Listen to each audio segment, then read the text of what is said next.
This episode of the Exploration Radio podcast was made possible through sponsorship by the AIG, the Australian Institute of Geoscientists. To learn more about the AIG, the programs it supports, or to become a member, please go to aig.org.au. This episode of Exploration Radio is also sponsored by the Minerals Council of Australia. Find out why there's more to Australian mining and join the Friends of Australian Mining supporter network by visiting minerals.org.au. That's minerals.org.au.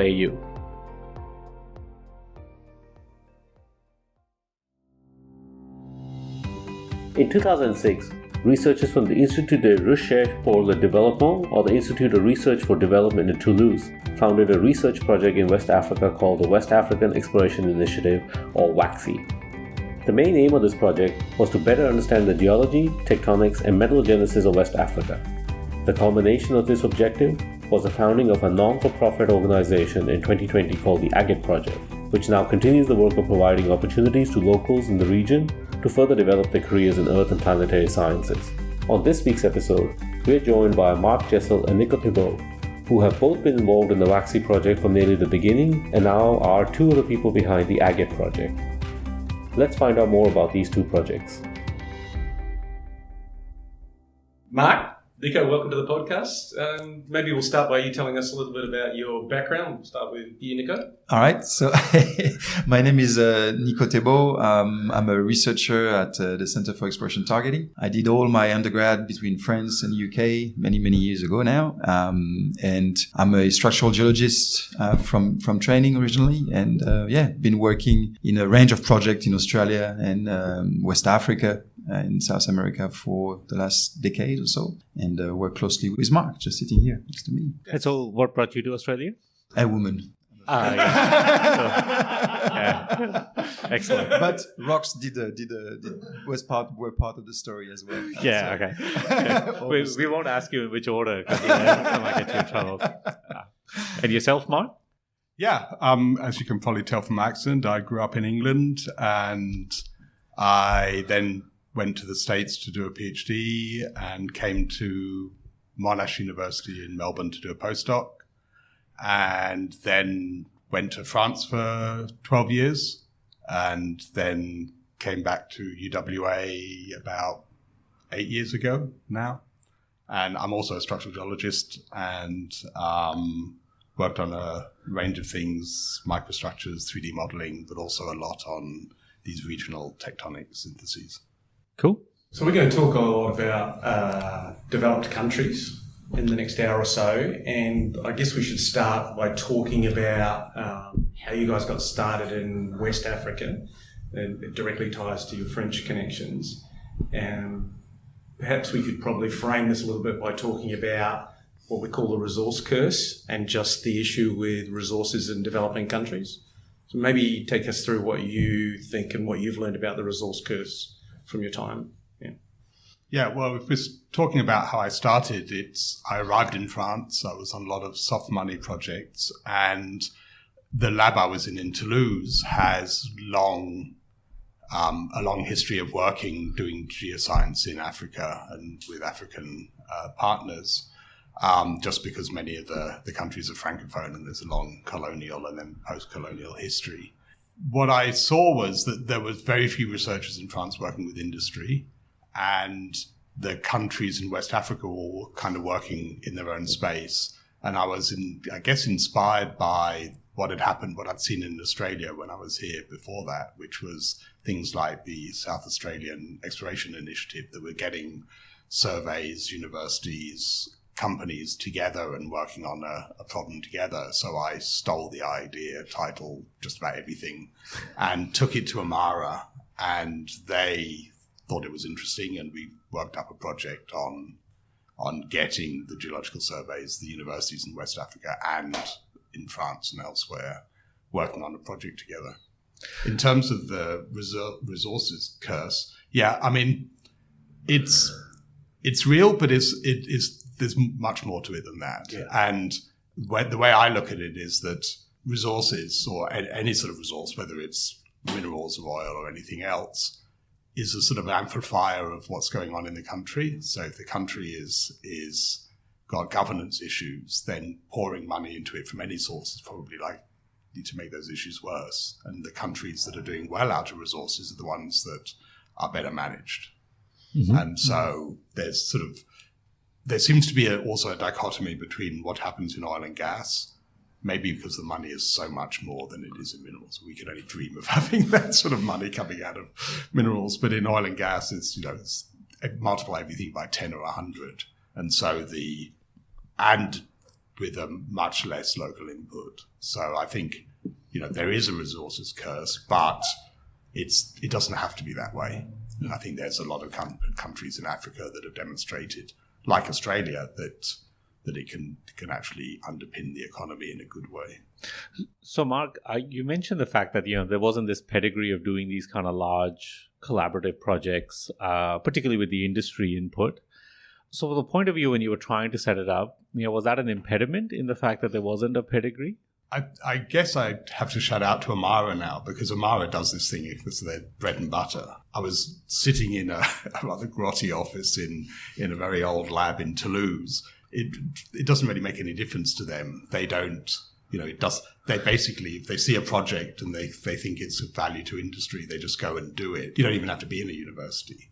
So I started the project without having a job, as it were. And the project gave me a job, so that was good. And within the university, I was working. When I did get a job, I was hired by an organization called the IRD, which is the Institute for Research for Development. And there isn't really an equivalent in Australia, but the closest thing would be if you took CSIRO and took out the I for industry and put in development, a combination of working with developing countries doing research. And so they were totally on board because they could see that it was involving the local universities, local geological surveys. And so for them, money is money, so it didn't matter. So they were supportive of it. So in these projects, how big is that local development kind of component? Is that a benefit as well as an impediment in the fact that when you try to get these big projects going, you need to have that local involvement? But then, depending on where you go in certain countries and stuff, that could also be an impediment in kind of getting these projects up and running? I don't think we would have got it up and running if we would have got it up and running, but it wouldn't have continued as long as it, each group supplies different things to the project. Exactly. So, the industry supplies money, but also access to deposits for study. The geological surveys have databases full of geophysics and maps. The local universities have the lecturers and the students who are able to do research. And also, let's face it, when I went there, I knew nothing. Literally nothing about the geology of West Africa, whereas all these people had spent their entire lives looking at it, learning way more than they were for the first 5, and probably still am. Let's be honest about this. Probably still learning more. I'm getting more out of it than anybody else in terms of publications and understanding and all those things. So we couldn't have done it without the logistical support, but also the data and knowledge that all the local groups had. So maybe we should tell people what WAXI is, because that's what we're talking about, is how it came about, who's involved, and how you both have been involved since Mark started it, obviously. So take us through a journey of what WAXI is, who's involved. Yeah. Well, WAXI involved, I guess, and that's just building up on what Mark was just saying, is kind of the collaboration between end members that have very different objectives at the onset. So you get the industry partners who are willing to develop their better understanding of the geology of the area to kind of get some edge on the exploration exercise. You have academics that wants to do research, try to understand the geological problem. And then you have the surveys, which are there to kind of, document the geology for their own governance and government organization. And each of those groups, basically, by joining through WAXI, get access to or closer to those respective objectives. So researchers are get fantastic rocks to play with. We interact between very large groups, people that are from something like 13 or 14 universities disseminated around the world, in Africa, in Europe, Australia, United States. You have the surveys from all the region, which I guess, and you can correct me if I'm wrong, Mark, but they used to be a bit in silos, kind of isolated from one another. So the geological maps of Burkina would stop at the borders of Burkina Faso and then not necessarily join up very nicely with the one on the other side of the border. And through WAXI, actually, they kind of managed to get a sense that they were a community of people working with similar objectives. So starting to, coordinate the action as well through this exercise. And then the industry get access to, cutting edge research, which provides real data for the exploration. But also, and I guess that's where we have back through the capacity building and the development of skills locally, is they actually are able to grow the local workforce that they need to kind of deliver those resources down the track. So I guess it's kind of a win-win-win type of situation. It is. So the obvious question I'll ask is it hard to manage all those vested interests in a group like that? Well, I mean, we've got Mark. And I'd like to say that Mark has Claire Dispat, has Corinne Debat, and had Lenka Baratu. And they did all the work. They are the ones herding cats on a daily basis. These are the three. I mean, Lenka Baratu was a postdoc when we started, and she got on a bus and visited every country in West Africa and spent. She loved it. I mean, it was great. And she was the one that, was the first point of contact for all of these surveys and universities and even companies saying, we'd like to start this bigger project. Do you want to get involved? And it's thanks to her that we got the first stage. The second stage was I had an admin assistant, because after a year of the project on the second stage, the other leading researchers sat me down and said, Mark, you're not coping.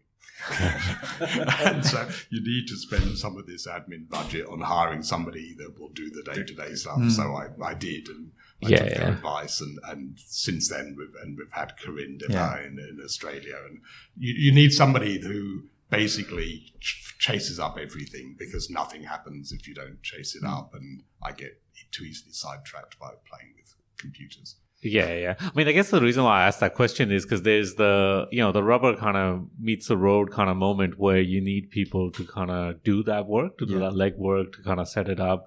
And so, is that a difficult process, or is it from a point of view in that if you have different people, you have different vested interests, they have a different value proposition that they want as well. So how, someone has to agree to give up something to get, the other person to get something. Well, I guess there's a lot of that you've got a groups. I mean, if you know a little bit researchers, I mean, they're probably the hardest people to manage, because they're all kind of going in their own directions, regardless of what the boss is saying. But in the meantime, I guess, the very strong admin support, which I think is very key in herding the cats and making sure that this is happening. There's very short kind of, meetings periods. So every quarterly there's a report.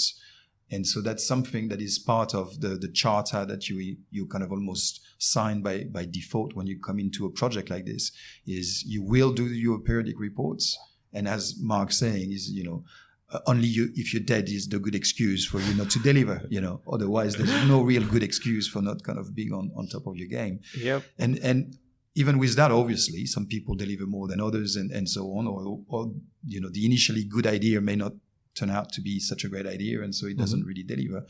But overall, I guess, and I've been part really only in WAXI 3. I mean, WAXI 2 is when I started to interact with the project. So we are, I guess, maybe for the listeners, we've been running this project for nearly 15 years. So there's been 3 stages. We are working on the 4th one now.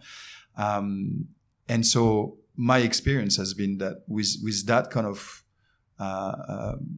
way of managing project and people, we actually are usually deliver above expectation of what the industry signed for initially. So just to add to that, the fact that Amara has a very big baseball bat and they keep the researchers in line, but they also keep the company's expectations in line, because it's too easy for one company that's part of a consortium of 15 to say, why haven't you done more on this? And then all the other 14 companies will say, come on, they've done this and they've done this and they've done this. And so, yes, some modules that don't deliver, But there are other modules that deliver 3 or 4 times what they promised. And so Amara is really good at reminding people of what they signed. They signed up for a collaborative project, not a one-on-one difference. I mean, I think it's interesting you mentioned the concept about managing expectations, because the risk of a project like this is that people can often have a view that it's going to be a panacea, like it's going to solve all their problems, and you don't really know that until you kind of go through the process to figure out what you can actually legitimately solve in the time frame you have and the resources you have.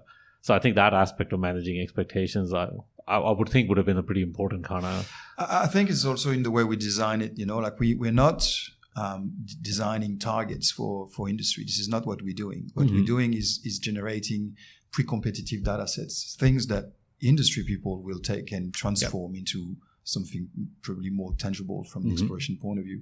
And I think that in that sense, we only endeavor to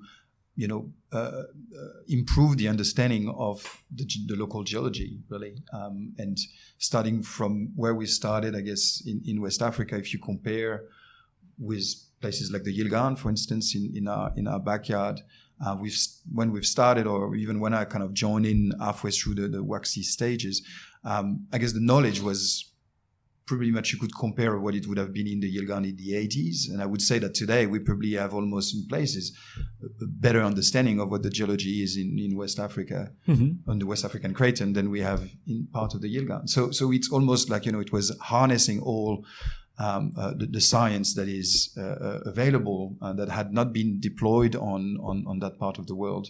And to have that kind of collective approach, being able to go beyond borders and really look at that entity as one geological entity, really enable us to actually push that to that next stage, which I think is, So in some way, so one last thing. So in some ways, do you think that the main kind of objective about big projects like this, or for WAXI, would have been to kind of build the knowledge base to a certain point where it's kind of uniformly equal in a lot of ways in different organizations, different entities, and then also in the same way kind of democratize it around, so from people like industry, survey, researchers, all kind of have that same level of understanding? I guess that's the goal. I mean, to some extent, it's just really to try to and there's a lot of demonstration about the value of pre-competitive data to make it available open source for supporting an industry that will actually then come back into major investment in each of the states that can potentially provide those data sets. So from that sense, I think that clearly is a really added value from the industry perspective. From a research point of view, I mean, we were basically working on what was very much small, or not necessarily small, but research initiative that were either governed in France or UK, with local collaboration. But we've really, I think, managed to kind of create that community now of people that are working toward a better understanding of the region. And I don't think that would necessarily have happened without, I guess, the project like WAXI, for instance. On that theme, the thing that's always intrigued me about WAXI, I've been involved a couple of times as an industry person, is just the involvement of locals. So more than just the capacity building that you've done with students and stuff, but working with the geological surveys across many different countries, most of them which are francophone, which I guess is helpful, and we'll get to that in a minute when we talk about SAXI, about that challenge. But take me through some stories about working on how you're welcome or not welcome when you first started in terms of geological surveys. I think it probably in both of our cases, and in general, it helped the fact that I could pretend I was Australian, so that I wasn't English, I wasn't French. And being not French in Francophone West Africa is a huge advantage, because there's a bit of history there, and that history is still being written today. And so being able to badly speak French and being not part of that system in the historical sense, I think was definitely an advantage. That's on a personal level. I think people, we say that it's not like we were the first people to do anything in West Africa. No. The BRGM had been there. Mm-hmm. They'd produced these fantastic maps before us. And in fact, that even in the 1910s, somebody had one individual had gone round West Africa and made this fantastic map that I have on my wall, Mm-hmm. which, if you stand far enough back, it looks like the map that we made. That's true. That's very true. So it's That's very true. We've got to put it in context. And so there had been, and just prior to WAXI, in fact, there was an initiative that the BRGM led called SIGAfrique, which made a previous version of a holistic map for West Africa. And they had involved the geological surveys as well, and to a certain extent the universities. But it was quite a short project. It was a date. It was taking all the existing maps and putting them together and trying to harmonize them a bit. Whereas I think one of the things that, I'm not sure if I'm answering the question here, but one of the things that we really brought into West Africa was the use of geophysical data for regional mapping. And that hadn't been done. And that's one of the first things that happened even before WAXI started, is that I was talking to Peter Williams, who was working for a company that was pre-Ampella at the time. And they had all the mag data for Burkina Faso. And I took the mag data and I put the geology map on it. And I went, ooh, there's some work to do here. And it was, there's 100 people in Australia with that skill that could have updated the maps. But it just, that didn't exist in France, and it therefore didn't exist much in West Africa. And so that was something that we could bring from the Australian learning, which was how to use regional geophysics for geology and everything. And I guess it's that, and you get also all it's the multidisciplinary approach, I guess. It was not only a mapping project. The goal was not only to generate a new map of West Africa. It was to have integrated with geophysics, but also the geochronology, also the stratigraphy across the craton, so that these kind of different products that are actually informing one another, which I guess created that added value from a scientific point of view. Mm-hmm. From a story kind of thing, I guess doing field work in my experience working up in Côte d'Ivoire. So I was, as part of my involvement in WAXI, I was looking at a geochron project that was trying to capture the evolution of the magmatic evolution across the whole craton. So we would do big regional travels across the continent pretty much, and country by country. And one of the first experience was setting up a project, and we wanted by as much as we could, we wanted to have people from the service to come along. And so I've been, saying, you guys should come along. It'd be great, and we'll have a working party. We ended up having 17 people coming with us. We were we had, I think, 6 vehicles that were just touring across, and all government vehicles and everything, which was just hilarious, really. But that ended up it was fantastic from a human point of view. We had the best time. From a geological point of view, 17 cars. I mean, you do about 3 ad crop a day. So, it took us, a much longer time to go across. But I mean, actually that involvement was great, because the connection that we've generated then, I've since that had students, postdocs that are working in that part of the world. And, it's very easy to set any a field deployment, because we've got all the connection and resources, and that is actually is really essential for this type of project. Did you have any pushback when you guys started the project? Were there any parties that didn't like the idea? I think from memory, some surveys, because of that ideas of pre-competitive data being open source, that sometimes some survey which would sell their data on a commercial, like on the model of, the BRGM, the French Geological Survey, does sell their data. They're not giving them for free. And so I guess that model got transposed a lot in many nations in West Africa. And as a result, some needed maybe to be convinced that it was a good idea, and we never managed. No, I don't think we in general we didn't manage. I mean, the people, the discussions we've had over open access data, fair data, all those things in Africa, it doesn't work at the moment. No, and it doesn't work because the geological surveys are not loved the way they're loved in Australia.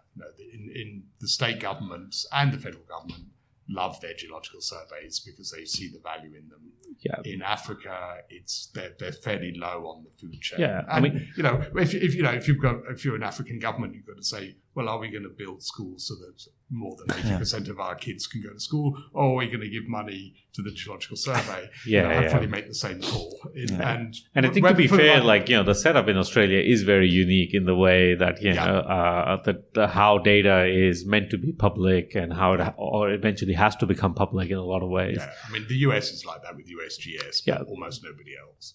Yeah. Because of WAXI, the geological surveys get all of the data that we collect and they can add it to their own collections. The companies that are partners get it. The university students can get it through that. So there is an opening up of the data, but that conversation about making the data free, just as we made no progress. No, that's right. And it's not our main goal in the end. I mean, we believe that it's the right thing to do, but it's not for us to tell anybody what to do either. So yeah, fair enough.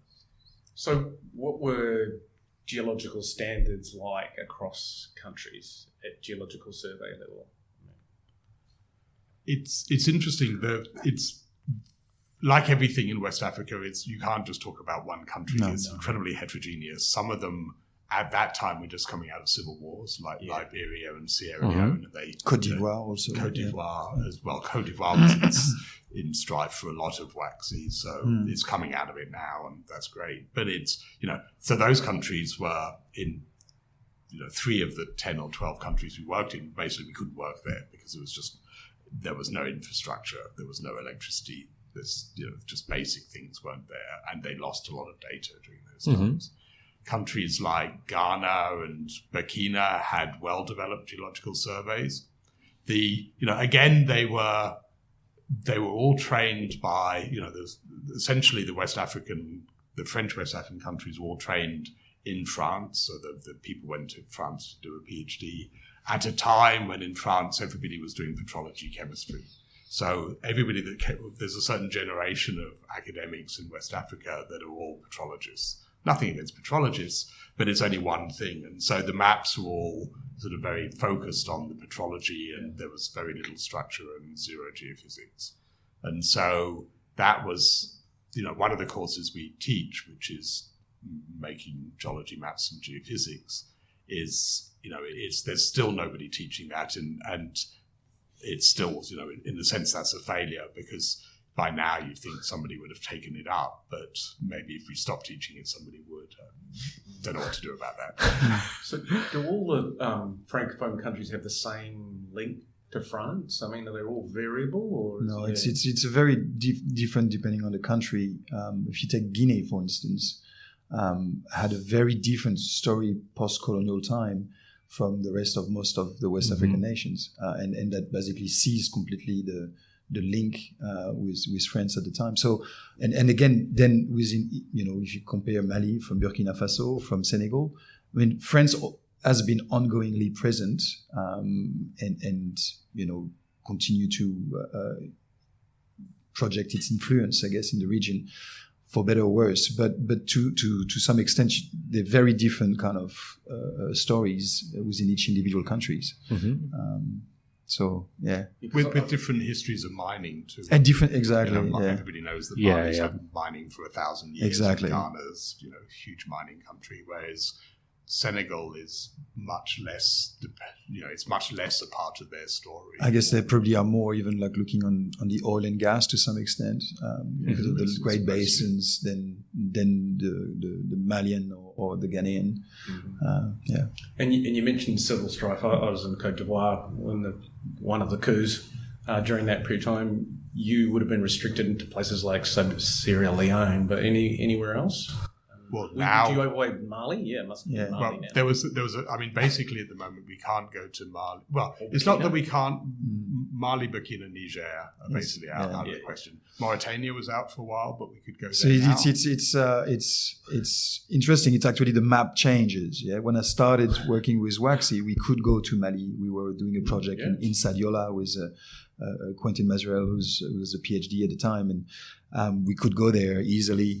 Halfway through his project, there was a military coup, so he had to be evacuated. And as a consequence, it changed completely the dynamic of our ability to kind of go there, because in principle we don't really wish to go in places where things are just unstable and where geology should not be, I guess, at the forefront of the local worries. But also we have have students. Exactly. There's a duty of care and so on. Somewhere that isn't safe. It just makes no sense. And now I guess Côte d'Ivoire, when I started, was not really accessible, but then throughout it's been, and as well as Sierra Leone and Liberia, which are places which we now considering as places we should be going in. So is that one of the reasons, is that, I guess, one of the arguments for having these kind of long projects as well? Because things will kind of, come in and out of that window? So is that one of the arguments?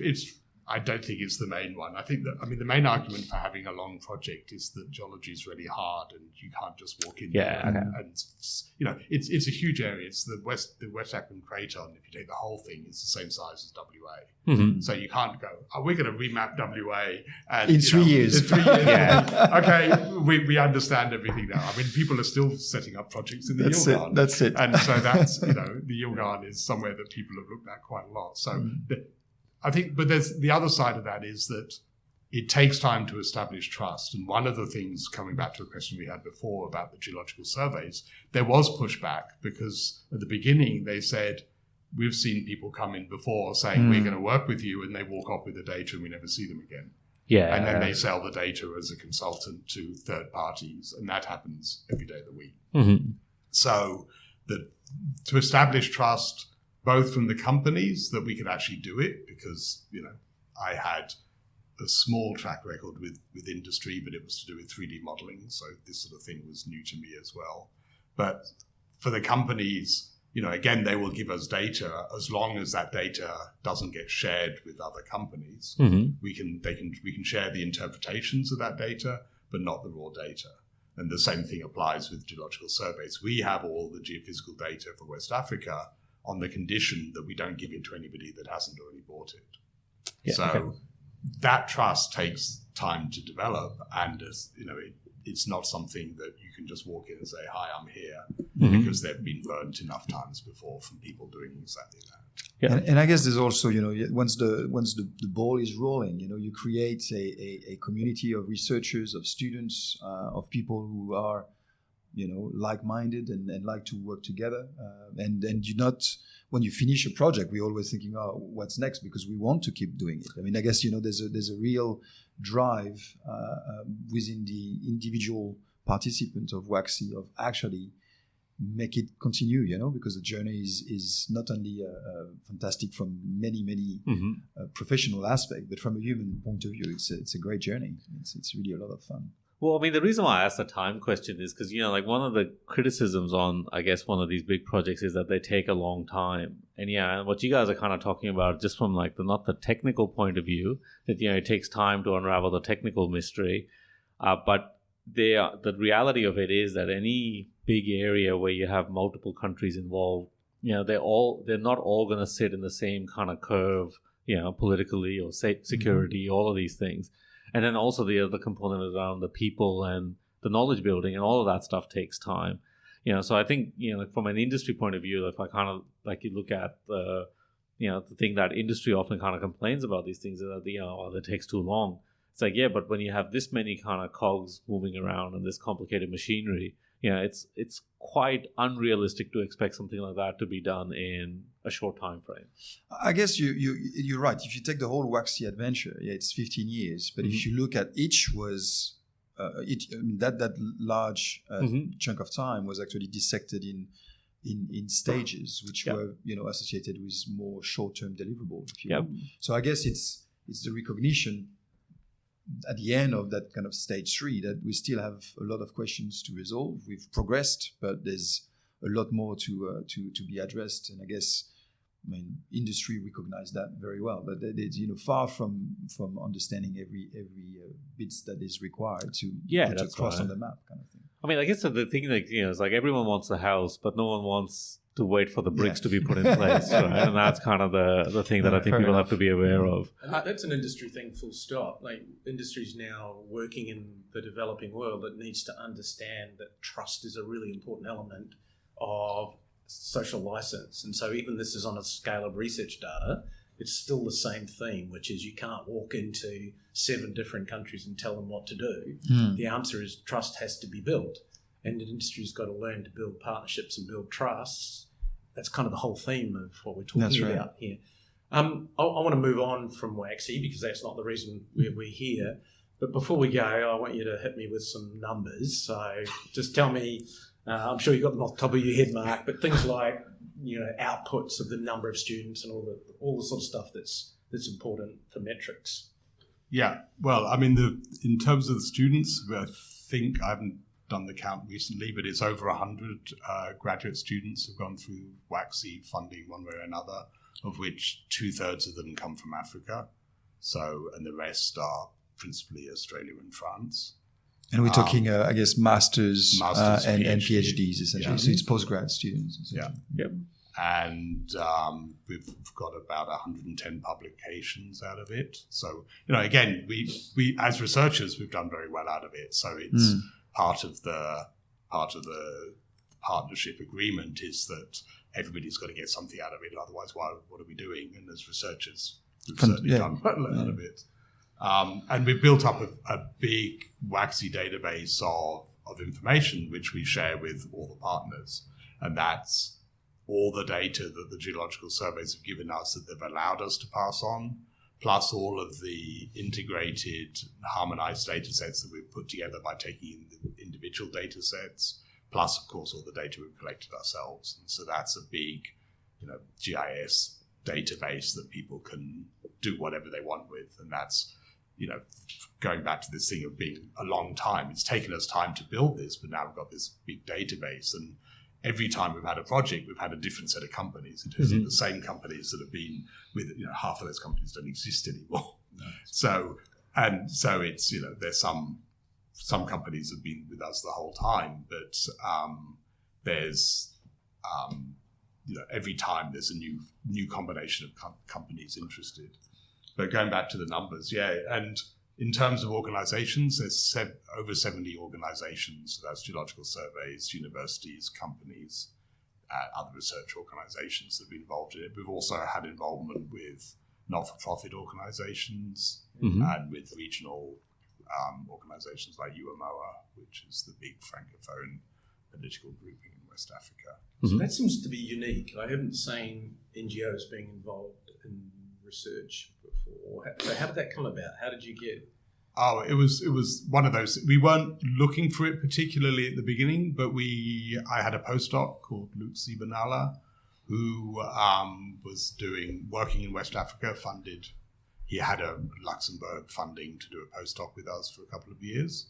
And when he was at university, he set up a not-for-profit in Luxembourg, working exclusively in Burkina Faso, working with local villages to do whatever the local villages wanted. So what was really nice about that NGO is that they didn't go in and say, we're going to build you a dam. They went in and sat down and talked to everybody and worked out what they actually wanted, which he does that way better than I do. And so they've got this NGO. And then after his postdoc, in the end, he decided for a number of different reasons, that he wanted to go back and work for the NGO, but that there was an obvious parallels. He had a geology background. He was very invested in West Africa. And so in stage 3 of WAXI, they took over the capacity building, which we'd done internally in the sense of organizing it and reaching out and getting people to teach courses and running the scholarships and things like that. And that was great. And that lasted throughout WAXI 3. And then at the end of that, the NGO board sort of said, we understand why you're doing this, but it's a little bit off from what everything else we do. And so at that point, that's actually when we just said, okay, we've been talking about this for 10 years. It was actually in the WAXI proposal for stage 3 to develop a spin-off capacity building organization. And so that's how we ended up setting up Agate last year. Yeah. So one question, I guess, before we move off WAXI, what does the end of WAXI look like in your mind? I'm not sure that there is an end, because there's always going to, as we said, geology is really complicated and there's new techniques being developed all the time. And those techniques there's no, we're talking about West Australia in terms of area divided up into 12 or 13 countries. And so there will always be a need for a regional synthesis of data and a regional program, whether it's run by us or whether it's run by some of the really clever students that are now in lectureships in West Africa. Ideally that's the end game, is that collaboration continues, but it's not us that's leading it anymore. Yeah, okay. Cool. So before we get concrete around Agate, still on the WAXI thing, was you had UNESCO involved. Who was involved in WAXI outside in terms of the larger entities, kind of? Yeah. I'll say that again.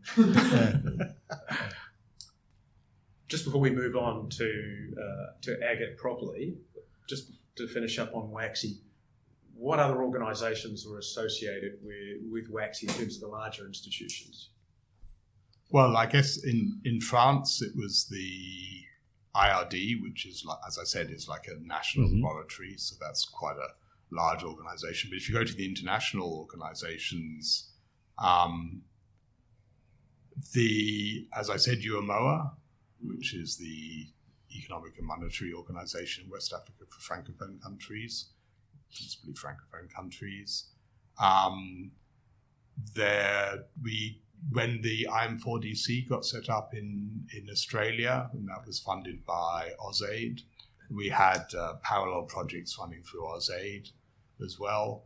I mean, we talk with other organisations, like the African Union is taken over the role of the African Minerals Development Centre, AMDC.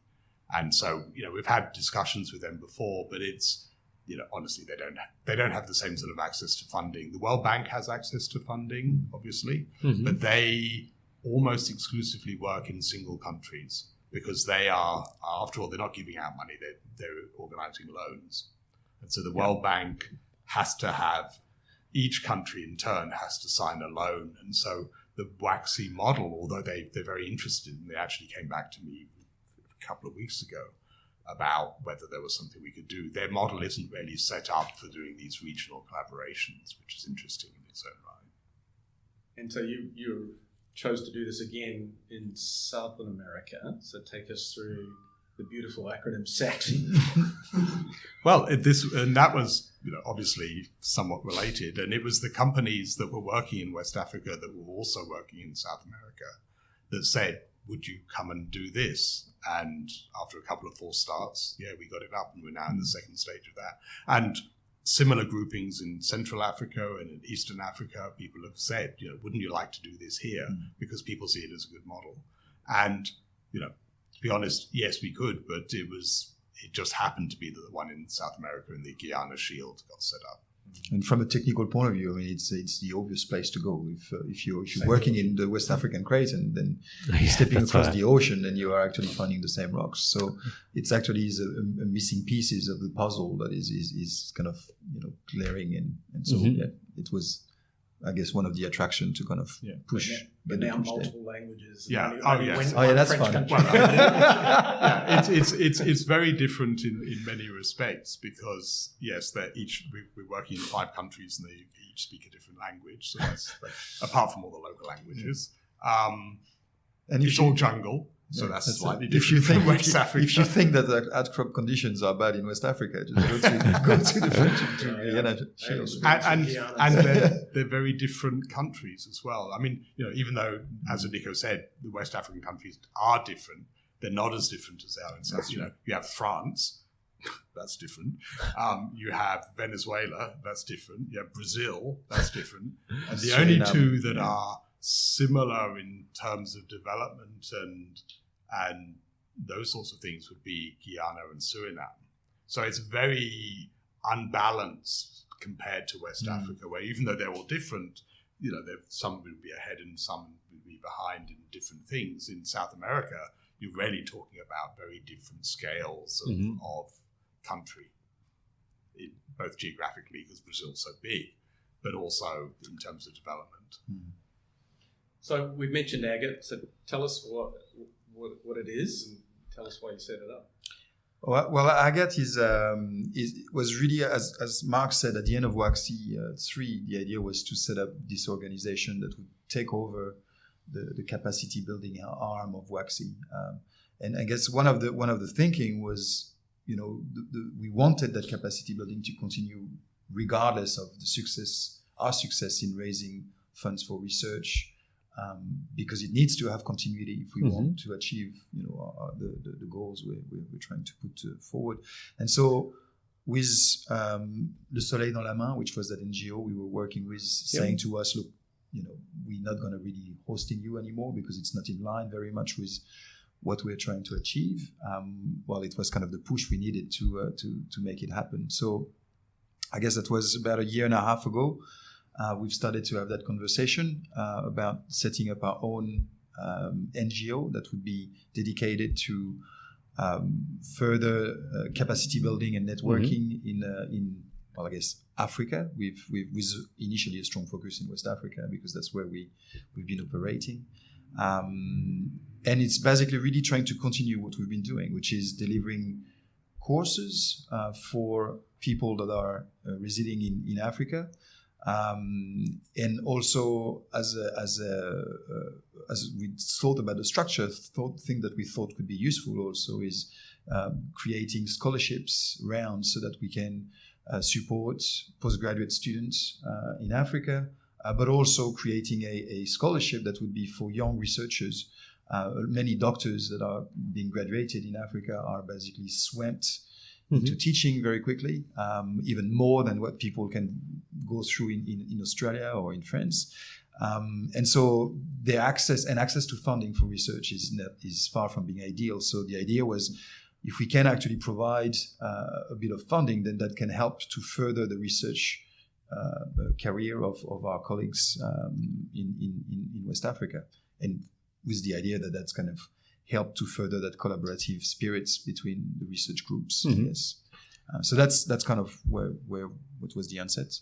Maybe just during WAXI we stumbled across this great business model, which is what we've taken up with Agate, which is that we run industry training courses. So we run courses on interpreting geophysics or advanced structural geology, regolith, whatever. And the industry pays us for those courses, and then we can use that money to fund scholarships and research. Yeah. Okay. So it's actually great because we're training, and most of the people that we're training are African employees of these companies anyway. So we're training people and getting money, which can train other people. So purely by chance, it's a great business model for a charity because it means we don't have to sell sausages at Bunnings. So from that perspective, it's actually quite workable. If we have more people who are willing to give their time, and we can even pay people to give courses. It's actually every time we give a course, we're training 20, 25 African geos working for the companies and having money to train academic students going through university and young researchers. So we had a model where if you charge basically 2 industry participants, you can invite to the course a student from a university, academic, or even people from the survey to come on board to the course also. Yeah. So it is actually been great to be able to kind of again enlarge our reach and not only training industry people, but training people that would never have the ability necessarily to access those type of training. Yeah. So the funding for Agate doesn't come from any of the WAXI partners, or can come from them, or do you want to try? Do you keep it separate? We can take money from anywhere. Yeah. I mean, we just slipped $10 out of your wallet. Yeah.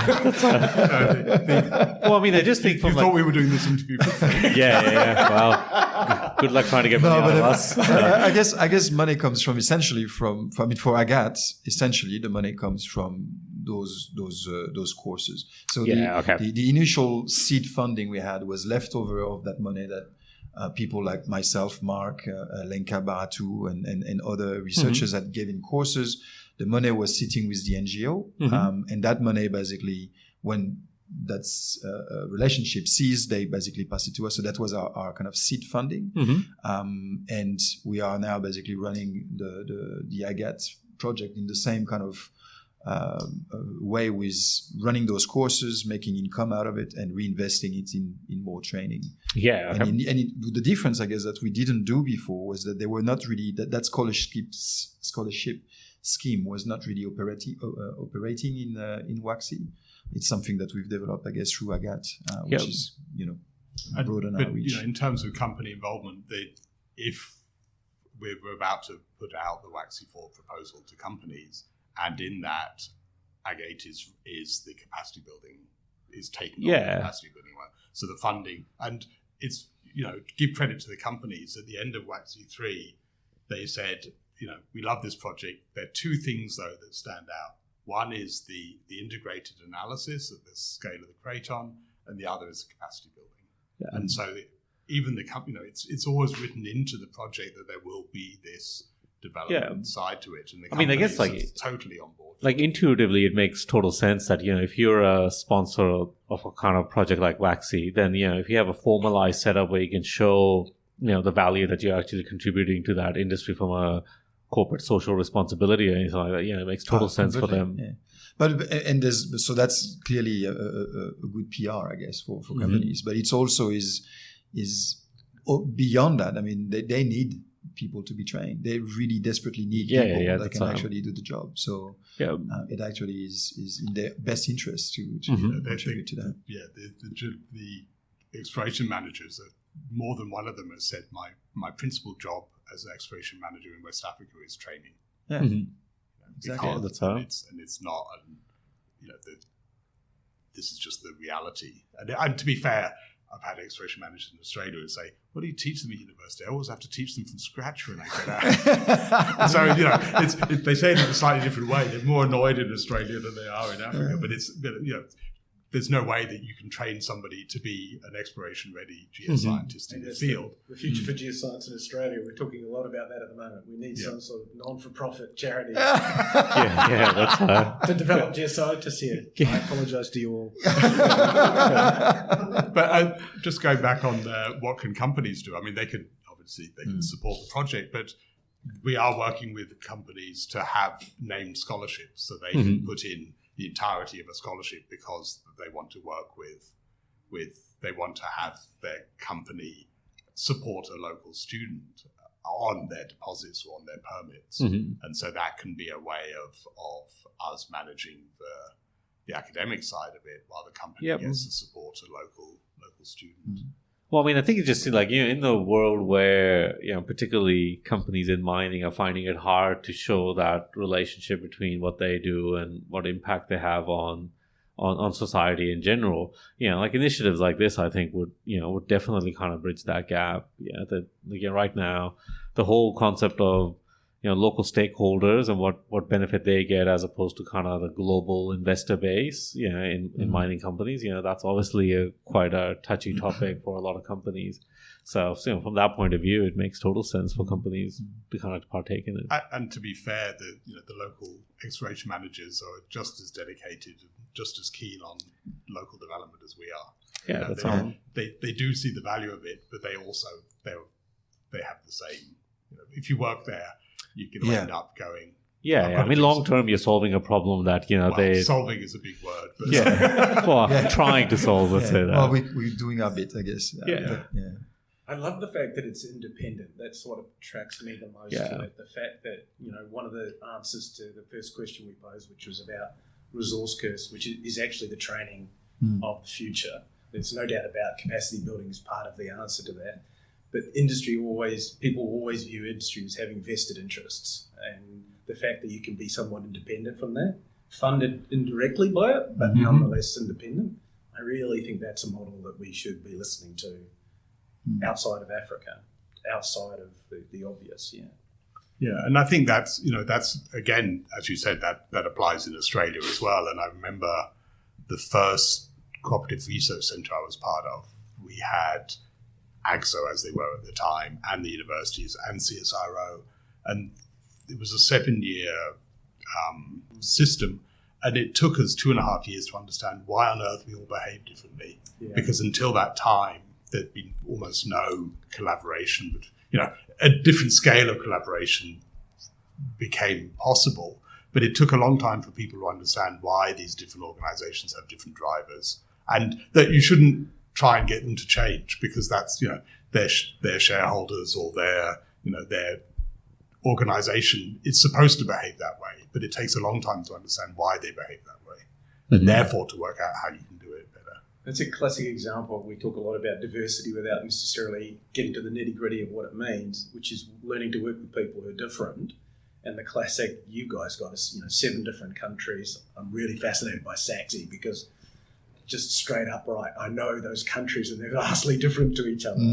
But I can come right back to Australia and the difference between West Australia and South Australia, surveys, whatever you want to talk, they're just fundamentally different. They operate differently. We do geology differently. They have different colour. Yeah. We've got different approaches to how we do things. And we just need to find ways to collaborate better than we currently do. And you guys are showing us how to do it. Yeah, I mean, I think challenging environment. I think we get suckered into the fact that, when you say survey, we have this idealized model of what the survey should be. But in different countries, in different regions, the survey has a different role to play. Sometimes it's an administrative center, sometimes it's a knowledge center, or sometimes it's, something that melds different kind of things together. So this idealized concept that we go, if we just go to 5 countries and get 5 surveys to talk to each other, we can make the same value proposition to them. I just think, I don't think that, that is fundamentally, I don't think something that's going to work every single time because they just have completely different, even, we talk about, say, like Australia, the way a survey looks like here is if you go to a US state, a lot of the times in US states, they're purely administrative centers, they're not really anything, they're a regulatory body. That's essentially all they're kind of serving. So they're completely fundamentally different in that sense. Look, I mean, in terms of the and I guess it's not so much Agate, but in terms of the WAXI model, I guess, we've taking example on what Mark kind of developed. That's the project that we've been putting together recently in the Yilgarn. It's exactly actually driven by the same type of approach of collaborative between industry, researchers, and the survey. And it's it's working. Like the people that are enrolled in the Yilgarn 2020 project, which we are working here, are actually embracing that kind of approach.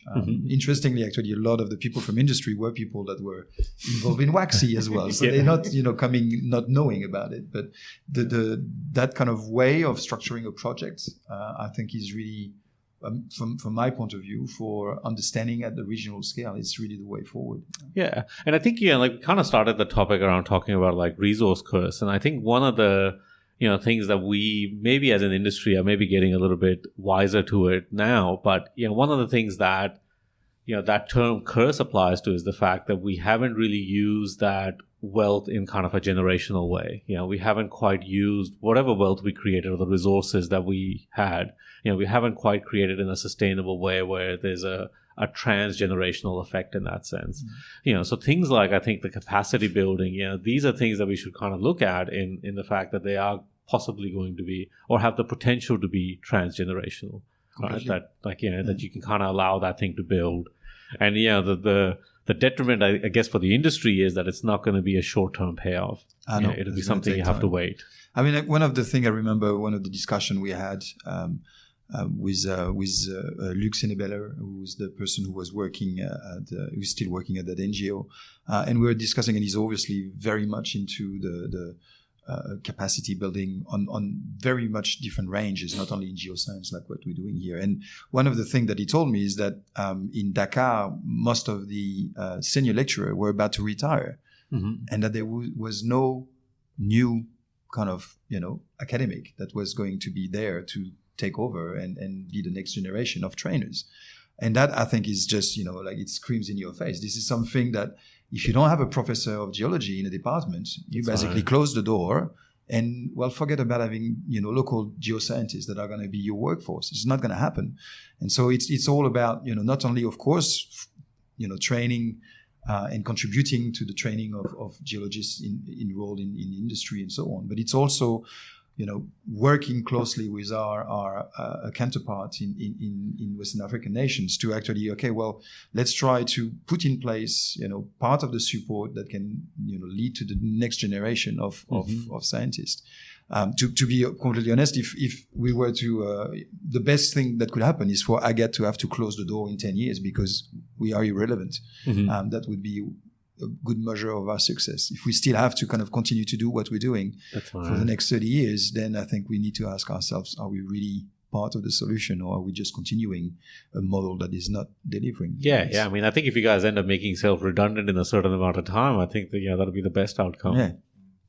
So I can see in both your faces that you love training the future, both of you. This must be quite nice to see the development of geoscientists over the last 15 years and then continuing on. Yeah, I mean, obviously, I think that's clearly the thing that both of us are most proud of is the fact that there's these 65 students that have gone through, funded partially or entirely by WAXI and now by Agate as well. We had our first round of scholarships earlier this year where we gave out 5 scholarships, and we can do the same thing again coming up soon. And so now in Dakar, in Accra, in Ghana, in Abidjan, in Burkina, in Bamako, they're lecturers who went through with WAXI, that's as good as it gets, as far as I'm concerned. Yeah. And and we still work with them, with most of them at least, and so that they are now lifetime colleagues. They're lifetime colleagues, and they actually are now in the WAXI 4, which is the next stage. They actually are researchers that are basically proposing research modules and so on. So they are now starting, which was probably not as much part of the initial DNA of the structure of the projects, but now, we see that transfer that really is starting to happen, which is really exciting. Yeah, cool. I probably want to wrap it up by asking, how do other people get involved in Agate, or how do people get involved? Well, for Agate, just contact us. If you want to be involved, we're looking for people that have a skill that they are happy to teach and to share with. We can do it online. We can probably not do it too much face to face. Although, if there's listeners that are based in Africa and wants to actually set up some courses, be in touch, because we are looking to have more people. At the moment, Mark and I are carrying the flag, but there's so much we can teach in a year, I guess.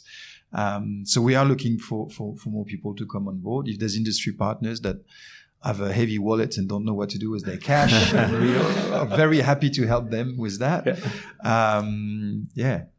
Mark, I don't know. I mean, that's it. I mean, it's the business model at the moment is centered on training because it works both ways. It works in the training and in the money we make from the training. So, and there's a limited amount of time that Nico and I have, and there's also lots of stuff we don't know how to teach. So there's a whole range of courses that would be interesting to industry around the world, but particularly in Africa in our case, that if somebody wants to give a week of their time to give a course, that would just be fantastic. Cool. So do you, last 2 questions? All right, so we're at the end of our interviews, so we always ask 2 questions. All right. So first one... I should listen to the show more often. That's all right. So the first one is, what is something that you think needs to die in our industry? So it can be an idea, a concept, a behavior that you think we need to jettison out of our industry. And you guys can have a go at it each. I think something that needs to die is the idea that industry has the right to mine. And you still see that in conferences where people go, I'm not going to that country because they wouldn't give me a permit that time. And it's like, it's their permit, it's their land. And that's true internally and externally, is that industry doesn't have the right to mine. It's got to be a partnership. That's a great one. Yeah. Oh, shit, you put the me on the spot. The pressure is on. Pressure's on. Plus, he said something really, really, really smart here. What could have to stop? I guess related to, well, I guess it's kind of somehow related, but related to what we are trying to do here is, I've started to work in this kind of field a bit reluctantly, to be honest. When I remember when Cam tapped on my shoulder saying, do you want to kind of take some project in West Africa? And my vision was, right, I don't want to be part of this because there's too much ugliness happening. So I guess it's a similar kind of thing. It's just that kind of behavior arriving as a neo-colonialist who kind of feel like because he's white and being privileged can actually dig out stuff and treat people poorly has to disappear for good. I mean, we have to put the 20th century behind us. But that applies to researchers. And that happens to researchers completely. But I guess it's just it was probably more screaming from an industry point of view. Yeah, but actually, I mean, but it is true. You're completely right. It's not only we can be as bad as anyone else. That's very true. Yeah. Mm-hmm. Wow, those are great ones. So conversely, and the last question, what is something that you think should live in our industry? Something that's fundamental to our DNA that we should never forget? Geology. Fieldwork. Dude. Geology, I think we've run a course recently and that was just coordinated with Nicolas Thebaud, who's a fantastic geoscientist that most of you guys would know. And one of the things, and he's been very much into, fusion data and working with numerical tools and so on. And one of the messages he said is, these are great tools, but don't forget geology. You need to first be a geologist before being able to apply those tools. So let's not forget geology. Good one. That's it. Thanks a lot for joining us, guys. No worries. Thanks. Pleasure. Thanks for having us. This episode of Exploration Radio was brought to you by Mark Salim and Steve Beresford, produced by Sean Jeffrey, edited by Humayun Mir, and recorded live in July 2021. This episode was sponsored by the Society of Economic Geologists, the SEG, the One-to-One Group, and the Assay. Find out more about them on our website, explorationradio.com. If you like this podcast, then consider becoming a sponsor to help us continue producing more of this content. You can email us on info@explorationradio.com. You can also reach out to us on LinkedIn, Twitter, or Instagram. Until next time, let's keep exploring.